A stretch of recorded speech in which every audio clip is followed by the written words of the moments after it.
when he launched, it felt like he was starting back at the beginning. Scrambling, he looked for clues, gained a lot of insight, and humbly reached out to the indie community for any advice. All this took place within the last week, and he shares a great deal of knowledge within this interview. You could spend 20 minutes on a drawing, post it online, and get a mountain of praise. Or you could spend months or even years working on an indie game, release it, and get ripped apart in the reviews. That's just the nature of the industry. Every frame of an indie game is an expression of these indie developers. Hi, everyone. Welcome to another episode of Indie Neighbor. I'm sitting here tonight, for me, morning time for him, with Errantti about his top-down roguelike action RPG called Echoes of Myth. Looks amazing. Take it away, Errantti. Introduce yourself. Yeah, hello everyone. I'm a Finnish solo developer hailing from Helsinki, Finland, and been working on the Ghost of Myth for 3.5 years now. And it's just recently released roughly a week ago. And it's been an interesting ride. So, very brief summary of the game overall. It's just a genre mashup, as you mentioned. On the thematic side, the world is broken and fractured into pieces. The gods have vanished and left their power in the form of relics, remnant echoes, and so on and so forth for play to actually claim. So it plays top down, little Souls inspired combat in moment to moment, then overall wrapped in roguelite meta structure, with heavy inspiration drawn from Hades and so on and so forth. So you increase your meta power by essence ranks, essence powers, grow stronger, make it further into the run, and once you manage as the unbound soul, child of divine, to reach the core, complete the run, then optional endgame system realm distortions opens up for additional challenges, a little similar to Hades' Pact of Punishment. So that's Echoes of Myth in a nutshell.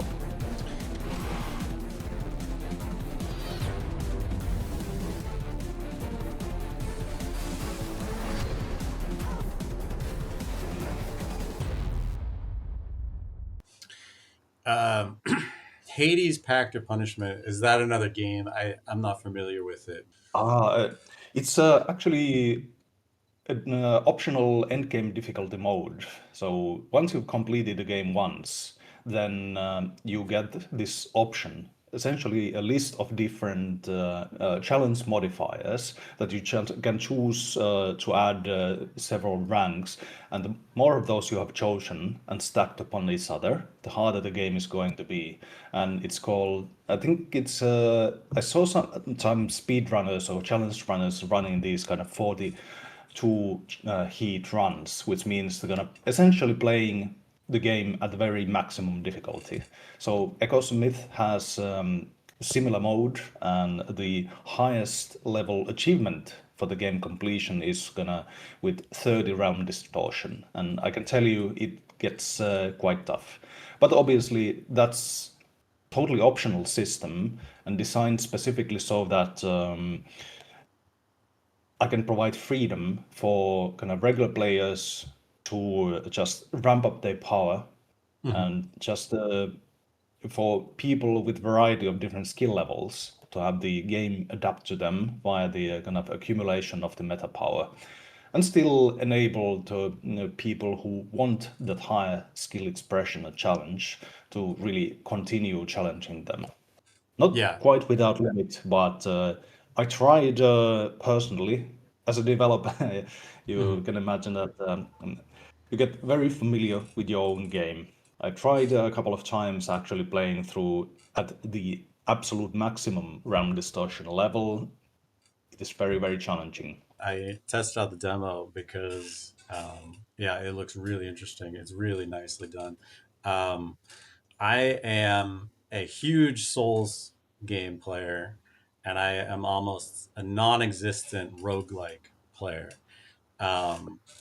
I've touched on roguelike games a little bit. I'm not. fully familiar with the broad spectrum of mechanics to it. Um, I'm not sure. I think you know with Echoes of Myth, you I'm not sure if this is very common, but you play through a run, die, level up, play through again, and build. Since you become more powerful, you're able to continue to go further and further through that run. Um, and it ties very much into a sort of I don't know what you'd call like a reincarnation. Uh, in Souls, it'd be a reincarnation mechanic, but I don't think that really speak to it like as much. But is that pretty accurate? Is that a very unique mechanic to your to Echoes of Myth, or are you building on something that other roguelikes do? I would say that that essentially defines the core structure of typical roguelite. And Yeah, when you think about genre definitions, if you're not familiar, kind of the quick definition for roguelike, and I'll make distinction between roguelike and roguelite. yeah, But roguelikes, that's the original, is effectively you have limited healing, limited resources, and expectation is that during the first few runs, at some point you die, and the game is entirely reset. yeah. The only thing that you get to keep are the skills and knowledge as a player that you accrued along the journey, but you don't get to keep anything gonna on the actual game side. Mhm, So experienced play then would go and gonna install the game again on a fresh computer and be able to complete it right off the bat. mhm, Roguelites make a change to that formula specifically so that they enable the character to retain some of the power from the previous runs and thus have this kind of accumulating power curve. So it makes the game easier and easier, even if the player's own capabilities and skills don't actually increase. mhm. I very much like the idea of roguelites specifically for this dynamic and adaptive difficulty. So when you think about it, you can enable to play there to be lots of RNG, and you can enable the player to find some totally broken and OP builds, and it's fine because it's going to apply only the single run. And when you actually find that, okay, now I got everything rolling, and the feeling can be pretty amazing. At least if you nail the design or the overall kind of formula very well. Mhm. But also, since it also acts as an adaptive difficulty, since probably noticed how many different levels of skills of players there are. And I knew Mhm. that going in, but still it's been eye-opening experience seeing the tangible numbers and how different people from different backgrounds actually approach the game and how humongous of a difference it actually makes is, for example, take the demo of Echoes of Myth. Yeah, Like some Souls-like enthusiasts may kind of play the demo in one go without any deaths, yeah. and then on the very other extreme end, you have players coming from essentially opposite backgrounds. And some people have taken as much as 7 hours to complete complete the game, but it works for them. It's just the they get a little bit of the way. They start accumulating the meta power. They Yeah. make a little further. They're gonna build more, but it's not just character power. It always goes hand in hand with growing as a player. So provides those moments of mastery, even Mhm. though the game's meta power system actually scales the difficulty requirement to the player's skills. And Mhm. then there's that one magical run in the full game or demo, or regardless of the scope, where everything clicks, you get essentially personalized, perfect challenge for you. It feels great, and Mhm. then complete the run. And Yeah. then you can go kind of, so that's the when you're not familiar with the roguelite formula, hopefully that gave the kind of overall idea of what's it Yeah, all about and how it fits. yeah, you said some interesting stuff there that I've definitely as well experienced in my adventures, as an indie developer. I personally, just starting it right now, I got to boss number two, and right about when I started to understand the healing potion mechanic, I used one potion and then I forgot that I needed another potion before I lost my health, and then I respawned. But I was, you know, I think making it to boss number two is fine for like a mid. I'm probably considered mid range, skill level. And I, but the controls were very intuitive, and I'm sure I would master things really quickly, and probably buzz through the demo in you know a very quick amount of time. Were you really shocked by the number of, I'd say, beginner level players? Were you not expecting to? There's just the sheer number of it that you would encounter. In a sense, but I don't. Maybe my kind of mental approach is slightly different.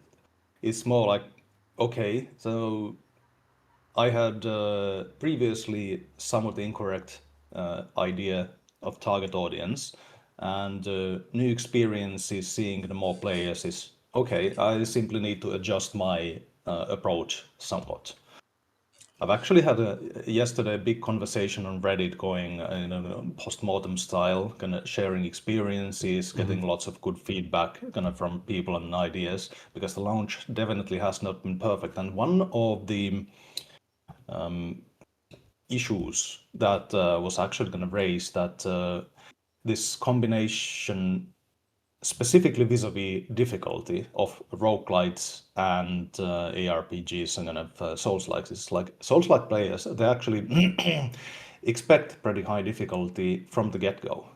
Yeah, And kind of specifically due to the reasons that I outlined, I've deliberately made the beginning of the game quite easy.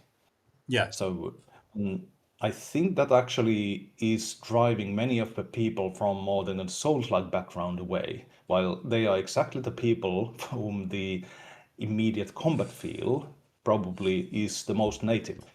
yeah, While the people coming from ARPG and especially action roguelite side, they expect kind of very hack and slashy, just keep clicking on combat, and then the more of a Souls-like touch in the combat design just very often doesn't quite mesh. So that's started going into kind of a bit of the critique of the game. I've been doing lots of self-analysis, especially when it comes to the very core foundation, like the core design from the genre mashup. yeah. I'm totally with you. There's in game development there.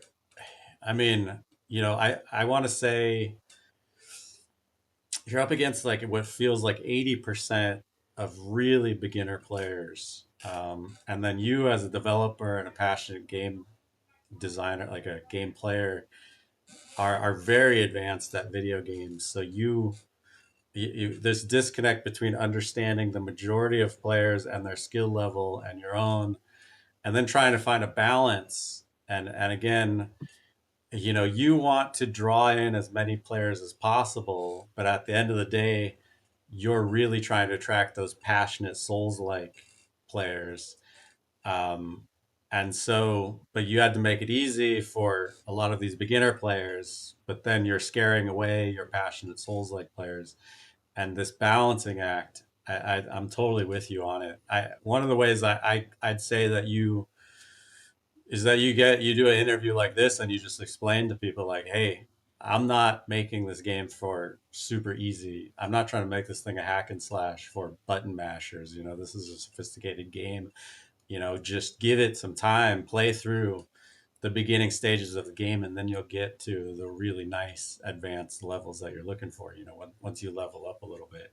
um, I could definitely see myself enjoying that.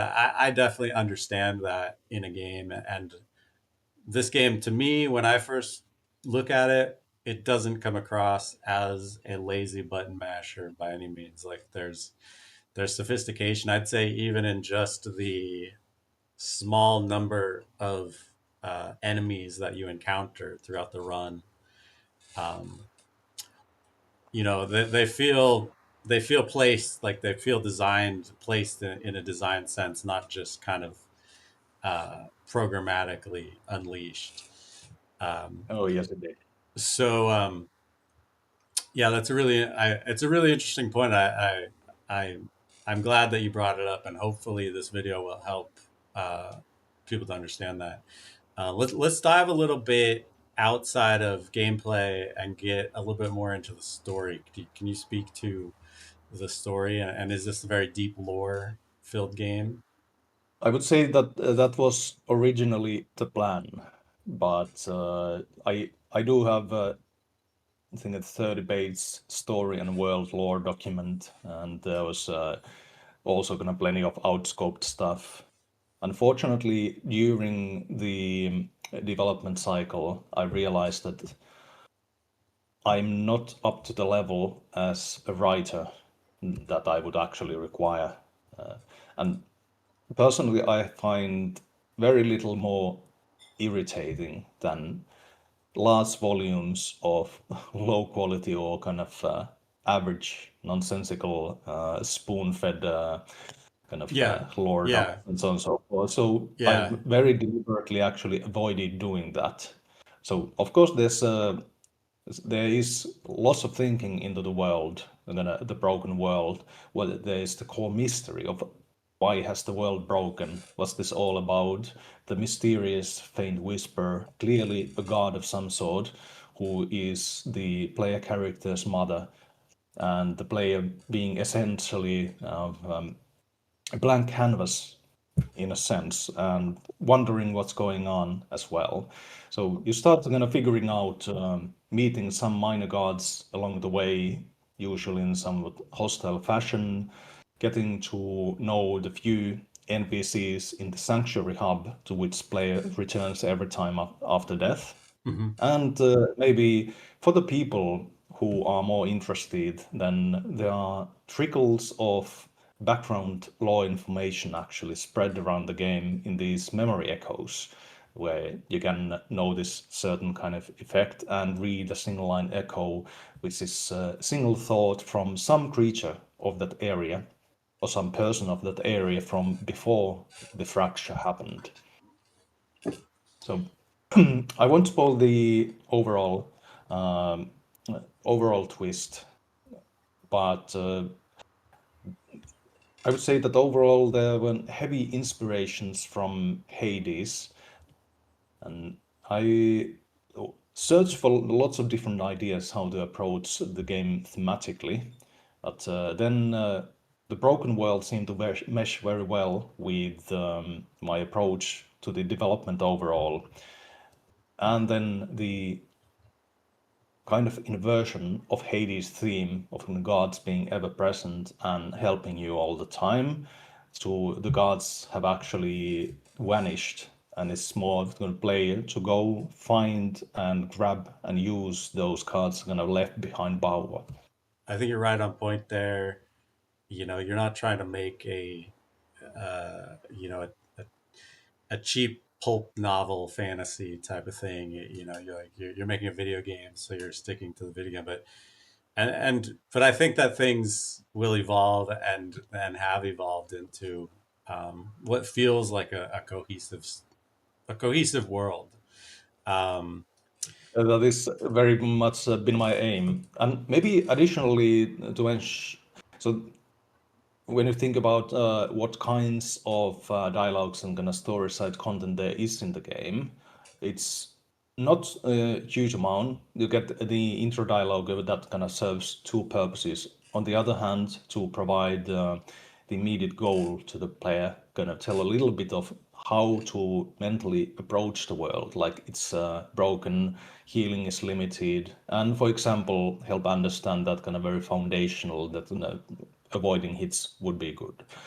But also set up the that player isn't this unbound soul and takes over the different adventurers, which is how the different iteration and arsenal selections kind of work on the story side of things. But the further play gets in the iterations, then at certain milestones, typically reaching new biomes are gonna often some new dialogue options are gonna Hmm, or major cool. kind of dialogues open for the different sanctuary hub characters. So in this sense, it was heavily inspired again by Hades, and that game does it pretty brilliantly. There's always something for the Hades hub NPCs to comment a few. So you basically never get the same comments and same lines, Yeah. but rather kind of further you go, kind of from the more times you play the game through, then it opens up the story of the world kind of little by little in bits and pieces. Yeah, that I mean that sounds great. That's very common with FromSoft and Souls games as well. Like as you progress through that world, the NPCs unlock new details. One question I had for you, that I found myself very intuitively like understanding the combat, but it feels like you very specifically decided to not do a target lock mechanic. I feel like you must have thought of that and decided against it.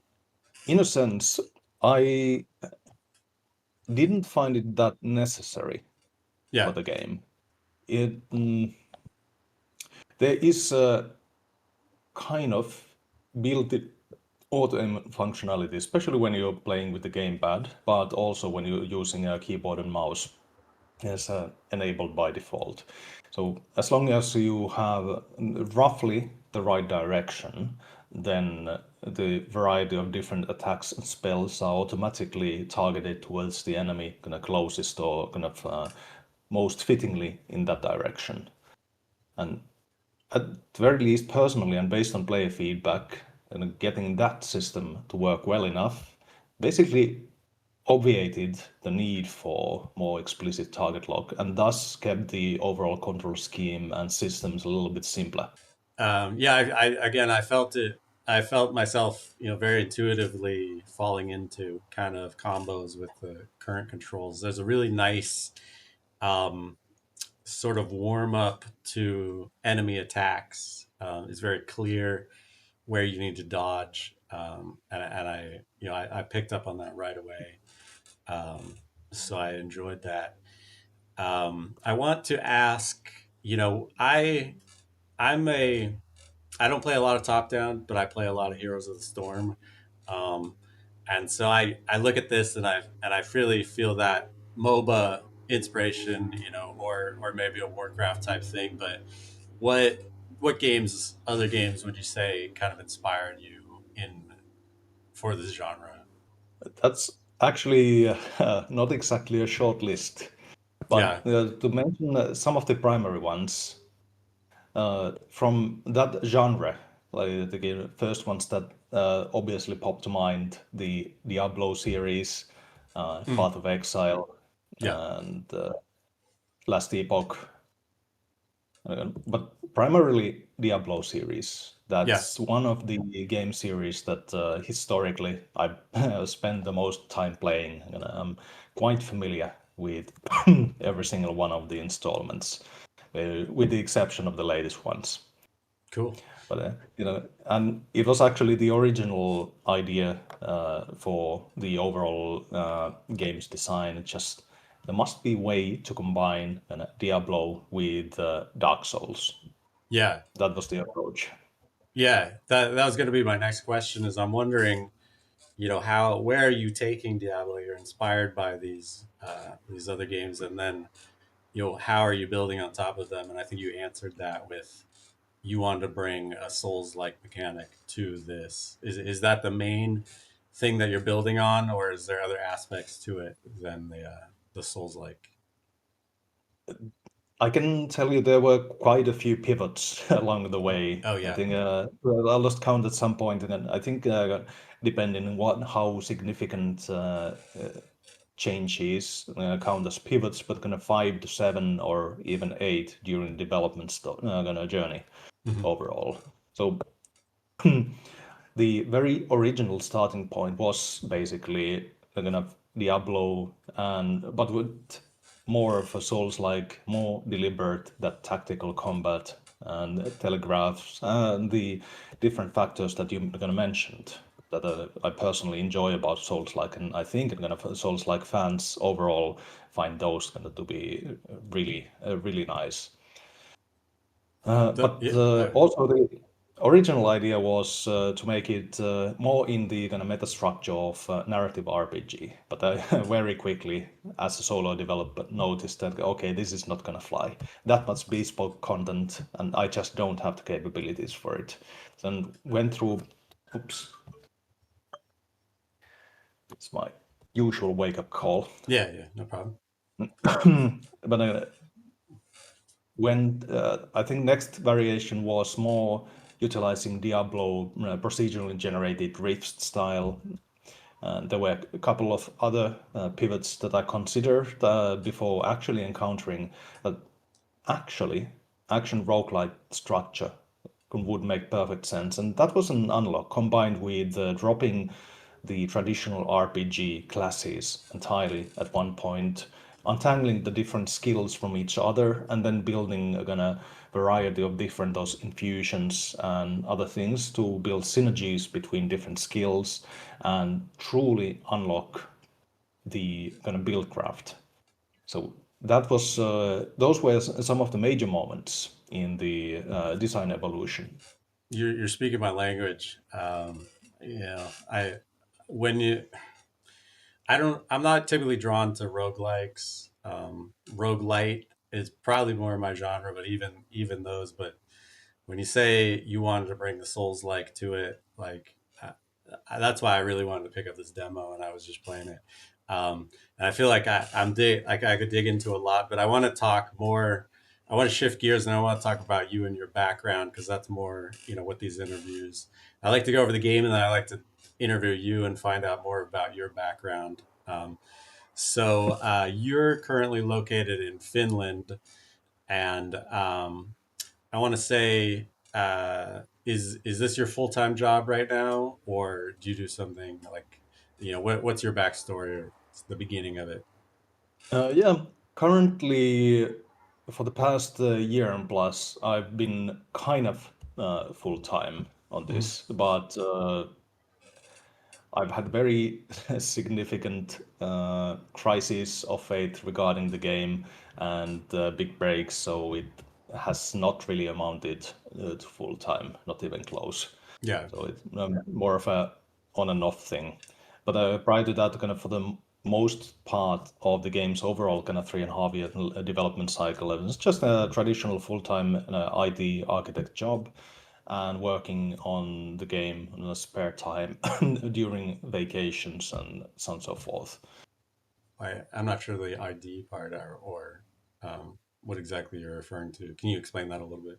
Uh, well, I actually did quite a few different perform kind of in several different kind of IT architecture roles. Kind of integration architect, enterprise architect, solutions architect, occasionally functioned as a bit of a project manager Mm, and so forth. So I would say that I have quite varied overall kind of corporate IT experience, also kind of heavy programming background, having started game development yeah, as a teenager.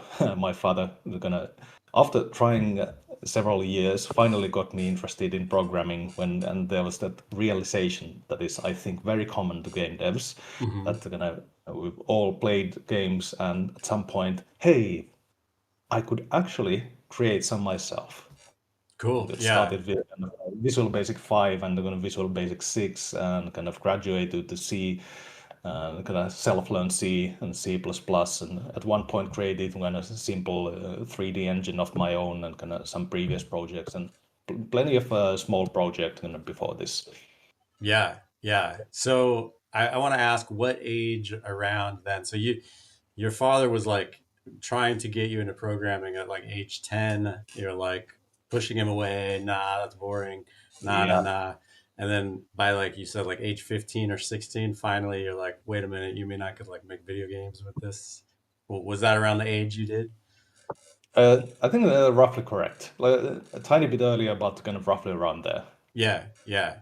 Cool. Did you then graduate high school and study computer science, like go to college, Oh yeah, computer science, do all that?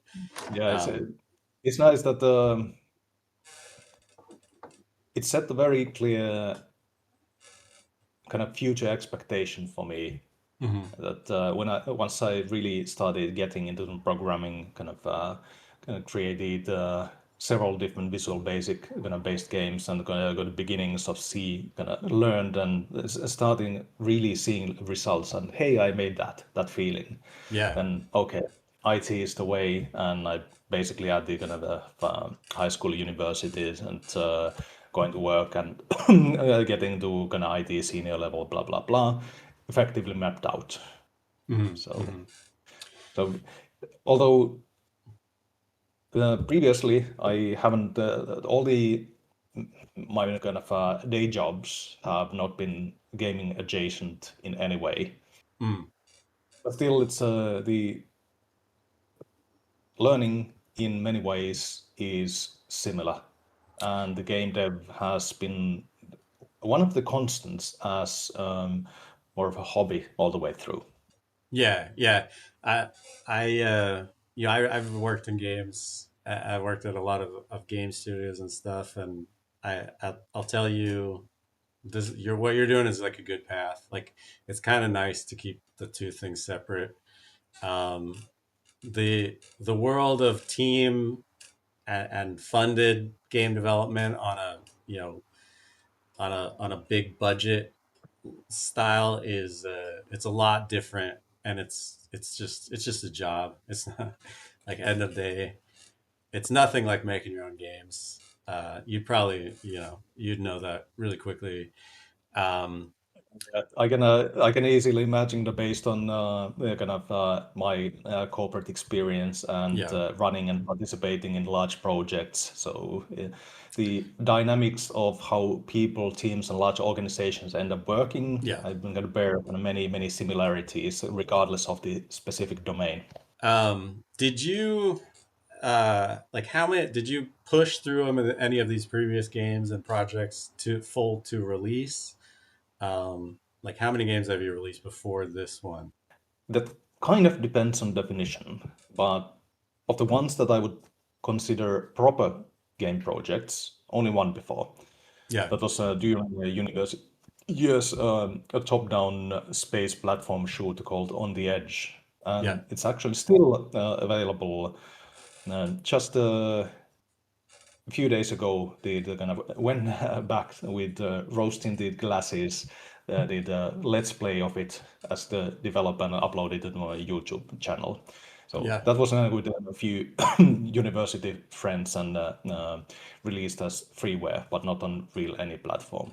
That was the kind of C++ based that I created my own kind of little Uh, 3D engine and the physics engine and so on and so forth. But otherwise, it's just variety of different small games that basically never released anywhere, or maybe it's just on some random website somewhere. we can't find that on Steam. You said that one is a free release somewhere. What I was it can called uh, I again? can uh, I can link the website if you Yeah, want to kind yeah, of yeah, sure. more of a curiosity thing. Um, this being, it sounds like your second game technically, but really this is like maybe your real like commitment, your first starting point. And this game is Oh yeah. amazing. It's an amazing first step for a first game. It sounds like with some of the pivots and things along the way, would you make any changes? Would you maybe do another game first before this one, or are you still committed to like go hard on? Yeah, that's a lot of compromises on the way. But Yeah, I think the most relevant and key question from there was, would I do something differently? Lots of things. yeah, And it was, to be honest, it was clear for some time that this was not going to be gonna any kind of big commercial success. There's, there's a huge difference overall going to previous topic in the sense this is the first game that this is the first time I really wanted and attempted to do something that a larger variety of players would be interested in, and that makes absolutely huge difference compared to the purely hobbyist mentality that okay, I feel like doing this, I'll do this. So, but unfortunately, saying that, and I knew going in that this was going to be different. I thought it was would be sufficient that I simply rationally realized that, and unfortunately, that was not the case. So, although I started looking for feedback pretty early on, and it was actually gonna early play testers and feedback that guided me towards some of those very, very significant and at the time painful pivots to totally different direction. I thought I was on a good track, but my primary driver was really just I want to finish this. I Mm-hmm. really want to kind of bring to completion at the quality level that at least gets kind of above my personal some kind of minimum bar. I think that the game has done that, but Um, that yeah. there's a point I'm getting to, which is that late to the development, when based on the numbers, and when I basically locked in the design, the release date, and so on and so forth, started realizing that there were very serious foundations, kind of faults in the foundations regarding Mm-hmm. the, kind of how many people would actually be interested in the game. And specifically the well, we already actually briefly covered that the some of the elements, Souls-like, roguelike, and an ARPG, are not exactly supporting each other. But like you mentioned, that you, as more of a Souls-like player, like you don't perhaps like the roguelike elements that much. And I've noticed the similar applied. So I've three target audiences primarily. Kind of action roguelite players. They don't really appreciate the slower kind of Souls-like combat pacing, Mm. and so that's a turnoff. The ARPG Diablo players, they apparently hate losing progress on death. And when it comes to Souls-like background, that is not exactly something that people, for the most part, are kind of the hugest fans of either. Of course, kind of many people are going to tolerate it, and I think how you put it, kind of roguelikes are not for you, but roguelites. So the kind of I think it probably, I'm making a guess here, relates to how much kind of progress you feel you're losing on death. Yeah. So even though there's an element of that in Souls games, of course, I mean the corpse runs and so on and so forth, but it's quite fundamentally different. Since in Souls, like even the more brutal bosses and corpse runs are deliberately designed so that it's just a few minutes, and you can typically take some shortcuts and cut the time and overhead it actually takes. So the roguelike structure, you make a kind of mistake at the wrong spot, die before the final boss or something. That's kind of feeling that Mm-hmm. if that does happen, that it's not exactly positive. So that's something that my key takeaway and actually learning to share with your audience is if you're considering going for genre mashup, Mm-hmm. then be very careful about the motivation and kind of strategic intent of it. If it's just, I like these genres and I think that might make a good combination, then my advice would be don't. Just Yeah. don't. But of course, there are good kind of genre mashups. And the good ones are those that when you identify specific issue in a genre, and especially when you see other players kind of complaining and raising issues that they don't like this aspect, and realized, aha, if I take this element from another genre, that helps fix that specific issue that players truly are having. Mm-hmm. That makes a good genre mashup. But it really requires that strategic design intent. Without that, I think it's going to fail. And the most typical story I hear from other developers, it's such a trap going for that. I like these genres, so I'll go with the combination. and it's one of the more typical kind of reasons for overall kind of first kind of indie game failure. Yeah, it's a tough. I totally understand your where you're coming from with that, and that's really good advice. On the flip side of that, you have the I'm not very passionate about your typical run of the mill roguelike copy paste game because that doesn't bring anything new. I'm going to make it because it's what's very familiar to the market. You build that, you release it, and everybody goes like, "Why would I play this? It doesn't offer anything new. It doesn't. It doesn't go outside the box." Um, so I wonder if you can speak to that. You know, I don't think that you've tried this other approach, which is just completely copy the most popular roguelike and release it and see what happens there. I wonder if the numbers might not be great in that aspect as well. Have you talked to anybody who has tried that approach? I don't think that's very common either. Um, I, my take is that I think that's more of a okay, someone very new to game development might pick that as first project, and actually, in some cases, as more of explicit learning project that might make sense. Then, because that enables you not to have to care about the design intricacies. Mm-hmm. Okay, I'm gonna bit of a fail there, but No problem. hmm, it's just learn the technicalities, just implement the game as is.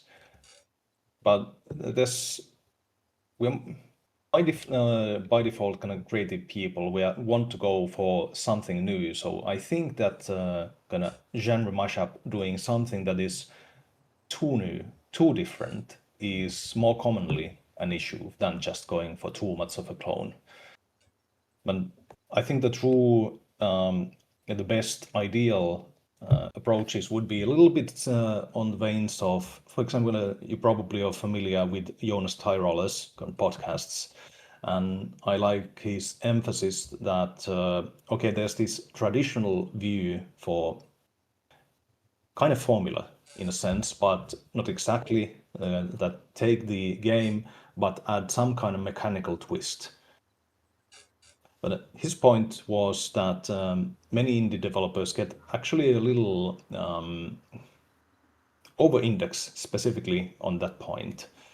And rather, but perhaps a better alternative is again take some game, some genre that players really kind of clearly want to play and come up with a new player fantasy in that genre and then create the game based on that, kind of modify the mechanics to then kind of fit the combination. And I think that is absolutely brilliant realization.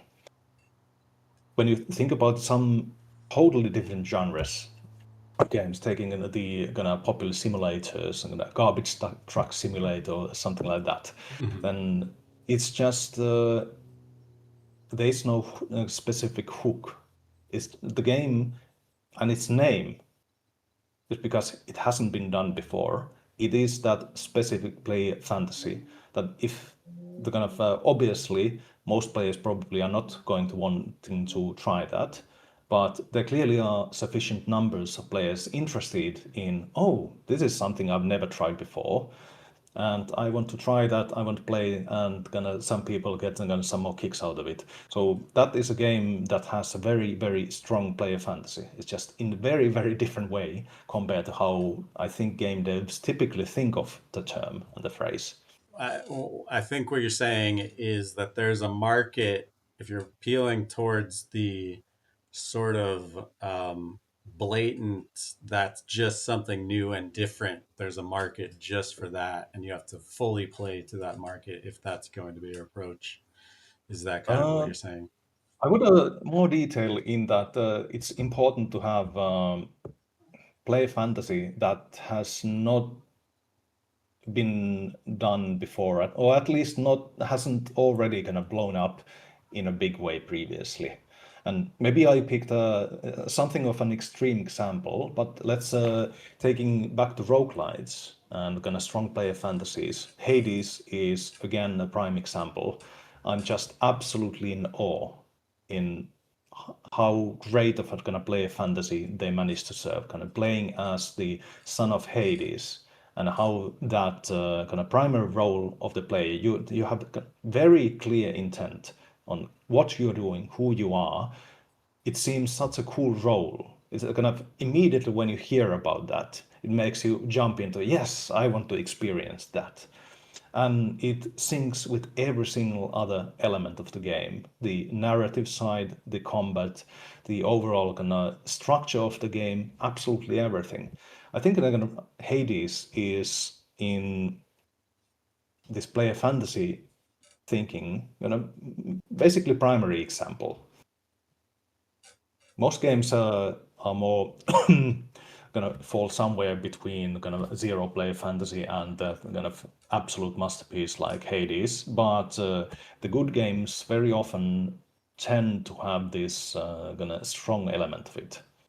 This is all, I think, really fascinating, and some great advice. You definitely dive deep into player philosophy, like all of these gameplay ideas. But how is your kind of presence, like social media presence, like your identity as an indie developer going into this game? Did people know you? Did you have any kind of a following? Um, Unfortunately, not really. I'm so lazy at posting on social media. I Hmm. did create overall, I've gotten actually kind of plenty of questions about marketing and visibility overall, Hmm. and kind of very in a nutshell summary version is that I have occasionally posted on various social media, some Reddit postings. I did have a marketing cooperation with another team, with them creating short videos for my YouTube channel. I've created some, of course, trailers, some kind of developer plays, let's play videos myself to my personal and the kind of company channel, some email outreach, and so on and so forth. But the numbers are, as a kind of personal online presence, my numbers are absolutely terrible. Yeah, I mean, you know, it's a bummer. I mean, your game has like a polished quality to it. It doesn't have. When I look at it, I don't read solo developer. And I don't even almost read like small team. This is the type of game that Silicon Valley would hire 30 people, would have a team of like 30 people at Zynga making this quality of game. So I, I think it's tough, when I think when players look at this, you really need, I think, um, you really need that indie angle, like, so I wonder if you overthink dramatically, the game. How should I have done it differently? Like, Yeah. is it too hard? Is it too easy? When in reality, like all you needed was a following of dedicated players that are like, this guy's awesome. Um, because I don't think I think your game plays really well. I think it looks amazing. Um, I think probably the social media aspect, the marketing aspect, is a huge factor. And so in that Yes. sense, when you said you had to pivot dramatically, I'm thinking that you had this game on a much bigger scale, and you went, nah, based on player and all this stuff, I got to chop it down to something much more basic, and I got to release earlier than I originally intended. I can't make the game that I wanted to make, but I think though that you definitely have a start, and it looks like you're already in the process of releasing DLCs. So I could see a growing a growing dedicated player base to this, and it would probably take a lot longer. It's not going to be an overnight success, but um, I would say more your marketing thing, you know, uh, is probably affecting more than it sounds like you're playing onto. But I think to a degree, but that I forgot to mention was that I already also identified kind of 40, 50 influencers, YouTube content creators in the target segment, specifically kind of people who have played both the roguelikes and Souls likes. Contacted 40, 50 of them and zero videos as output. that's So that, that's that's totally common though. That's I mean I've experienced that myself. It's very hard to get these people to respond to. I don't think I think only 10% of them even check their emails, honestly. mm, Um, so yeah, you there's a know, lot of games for them to try, and unless there's that really strong hook or something that immediately, this would create something, and I think when you I don't think they have copy each other. I think they see that, another probably influencer as copied this well. game, so I want to cover it now.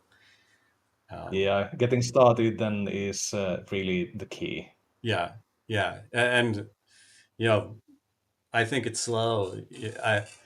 I released my first game on Steam over 10 years ago, and I completely pivoted after that game because again, uh, I was just crushed by the whole experience of it. I didn't find Steam to be the whole process to be all that rewarding, I guess. And so I didn't, I canceled my social media accounts at the time. Um, I, I just completely, I went back to corporate life. I went back to corporate games and was like, yeah, sort of. But then it was very early on in the kind of solo indie developer era, I'd say. And then I researched a little bit, and people were like, "That's actually you actually did a not bad release for a first game." And you could, and my social media at the time was actually not bad. It was growing, and now I think about it, it's like if I still had those social media accounts, and if I had continued to promote that game, make a version 2 of it, that's 10 years ago. It would definitely be something substantial now. So it's really, I really feel like in the moment you're like, this is bad. Give it some time, and you're like, don't throw it away, or don't get too discouraged because it can really build from here. But that's my own thing. I don't want to put words in Mm. your mouth at all. But I agree with the overall approach. The building the visibility is almost by necessity, kind of little by little. And but when it comes to specific game and a specific project, it's essentially always an ongoing decision. Like, do I invest more? How much? Should I kind of pivot? Should I focus on something else as well?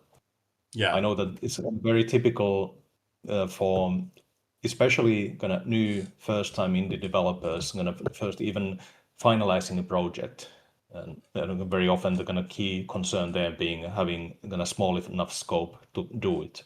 Once you have that skill set down, then it becomes more of a what does it make sense to actually do? I'm gonna game developer mentor friend of mine likes to quote this Venn diagram where you have games that I can make, games that I want to make, and games that make money. And you want to find the kind of part where those three overlap there in the center. yeah, It can be really, really kind of tough and challenging to find. I feel like that's the primary issue. yeah, So while it would be great to create something more lasting from Echoes of Myth, and I have played around indeed with ideas of DLCs, additional content, going for uber bosses and maybe additional acts and so on and so forth. But it is contingent in starting to find that audience on the Yeah. game. But on the other hand, I'm also kind of playing with ideas of taking much of what works and what I think are going to work really well, like the overall kind of moment-to-moment combat feel and so on and so forth, and actually trying to develop something small and more focused and in a different format, maybe utilizing significant parts of the assets and kind of entire fights, maybe even, and so on and so forth. And more specifically, actually, even is since that clash of again souls and roguelite structures, maybe trying something in the kind of sphere of more kind of mission-based structure, where then that might sync also with souls like ethos. Some short corpse runs and a little bit of loss of progress, that's fine, but overall keep developing your I character. I'm wondering if you, for your unique situation, if you could build two literally different marketing strategies. In one hand, you market it as a Souls like, and in the other hand, you market it as a rogue like, and you very specifically leave out these two aspects from each other so that the roguelike people don't hear Souls like, and the Souls like people don't hear roguelike. And I really feel like you could do something there. I basically tried that, and Yeah. my advice would be is never to do that.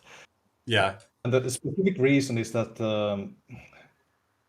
when you think about the specific actions, kind of when people buy something, refund, leave bad review, actually one of the most common reasons for them was that they got incorrect understanding and idea of the game based on the marketing strategy and the Steam-based contents and so on and so forth. And when they get to the game and they get to them, to their perspective, bad surprise, then that's very often one of those triggers. And oh, what is this crap?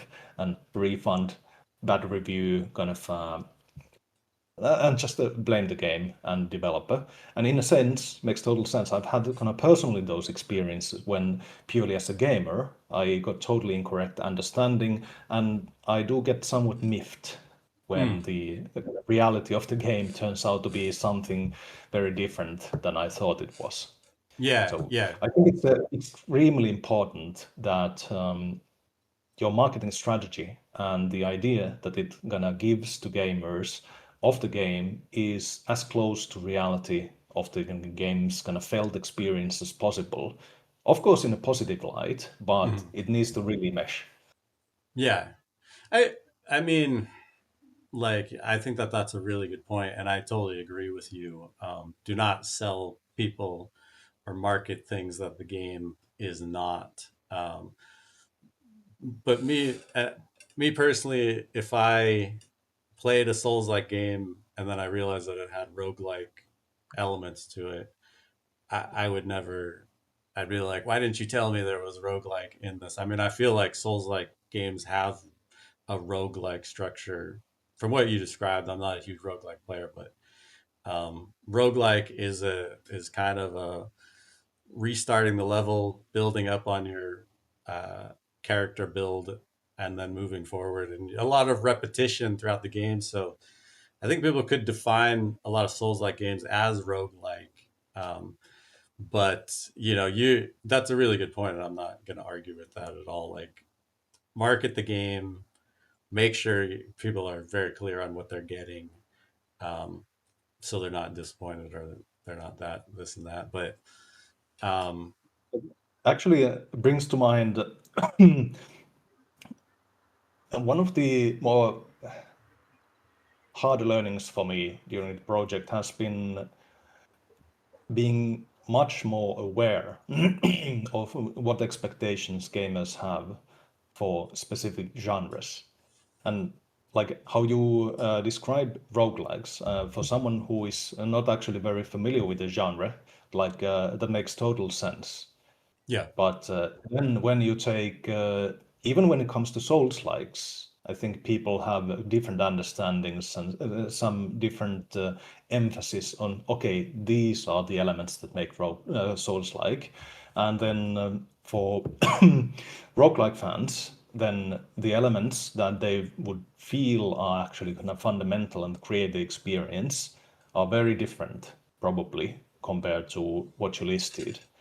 Yeah. This is actually kind of one of the key traps, and why I mentioned earlier that especially when it comes to new developers, but even more experienced ones, when you start kind of combining elements from another genre, is need to be really careful with your research to understand what are the anchors, what are the elements that people expect of those genres, and it's not even the ones that people and gamers explicitly tell. There are hidden ones that basically are never brought up in various conversations. It's just the kind of things that if they are not there, then people start complaining, but they are just so baked in to the kind of genre formula that kind of even experienced game devs more very often don't even notice. Yeah. Yeah. I mean, that touches on a point that you definitely are not, but the idea that you could just research like a popular genre of game on Steam that you've never played before and go, oh, that game's popular. Let me just knock out one of those and then expect it to be big is like you're just setting yourself up to be murdered by reviews. Um, uh, Indeed. yeah, Like that's maybe one of those scenarios where it would make sense to do a total and gonna game clone, genre clone. yeah, Again, more of a kind of learning project, but yeah, you could maybe utilize that as a base and start kind of mutating some elements. But when you really actually have the kind of base up and running, and that process probably would also help you understand in more tangible and design-driven fashion mhm. the kind of why some of those elements are there. As a learning process, it would be a great, like doing a master copy painting of like the Mona Lisa or something. Like as a learning process, find a popular game, try to copy as best as possible.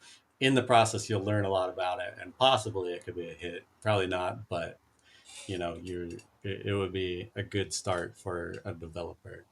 Um, okay, this has been this is fascinating. You're offering so much to the viewers. I want to just kind of start closing statements and stuff like that. I usually ask, I think we've covered a lot of your process with this demo and the frustrations and things. Is there anything else that you might want to throw in there to tell anyone that might be downloading this demo right now as we're talking about it? Anything you want to tell to them? Just put out there. Go in with open mind and try different builds, weapons, and the most important thing is, do you enjoy the moment-to-moment combat? If you do, then even if the beginning feels a little on the easy side, or maybe for some people kind of too hard, then give the game a chance to run a little bit longer and how the different build skill infusion combinations gonna feel like. What's your weapon? What's your arsenal of choice? And how it syncs.